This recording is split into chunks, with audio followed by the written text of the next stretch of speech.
নমস্কার, আমি ডক্টর সরবর্ণী বিশ্বাস, consultant plastic and reconstructive surgeon. আমি এইচএইচপি হসপিটালে গত 8 বছর ধরে প্র্যাকটিস করছি।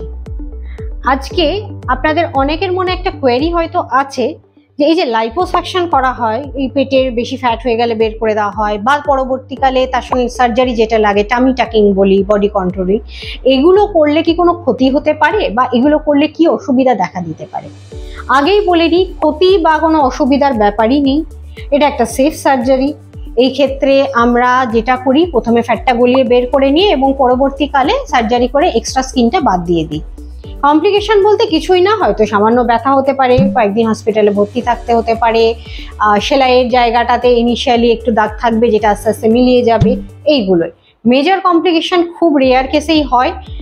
আর যেটা হয়তো বলতে পারে এটা করে কি আমি সারা জীবনের জন্য একদম স্লিম হয়ে যাব, না, আরো কিছু আপনাকে মেনটেন করতে হবে।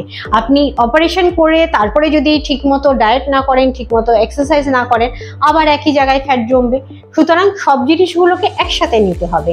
আপনার ডায়েট আর এক্সারসাইজ চলবে এবং তার সঙ্গে অপারেশন করে এক্সট্রা জিনিসটা বের করে দেওয়ার ফলে আপনি একটা সুন্দর শেপ পেয়ে যাবেন। বাকি রইল খরচের ব্যাপারটা। এখানে এগুলো খুবই সাধ্যের মধ্যেই অপারেশন হয়। সাধারণ মিডল ক্লাস ফ্যামিলিরাও করে এসে করতে পারে, এমন নয় যে এটা খুব একটা বিরাট কিছু সেলিব্রিটিরা ছাড়া পারবে না, একেবারেই তা নয়। আর দাগ যেটা থাকে, দাগগুলো আস্তে আস্তে মিলাতে শুরু করে, কিছু ম্যাসাজিং ক্রিম দিয়ে কিছু পদ্ধতি হয় যেগুলোতে অনেকটাই মিলিয়ে যায় এবং এই সেলাইয়ের দাগগুলো পুরোটাই থাকে বডির হিডেন পার্টে, তাই বোঝাও যায় না। এটা ওভারঅল একটা সেফ সার্জারি, ভয়ের কিছু নেই। যদি আপনাদের স্থূলতার কারণে আপনারা চান এই অপারেশন করাতে, লাইপো করাতে, টামি টাক করাতে, অবশ্যই এখানে এসে যোগাযোগ করবেন।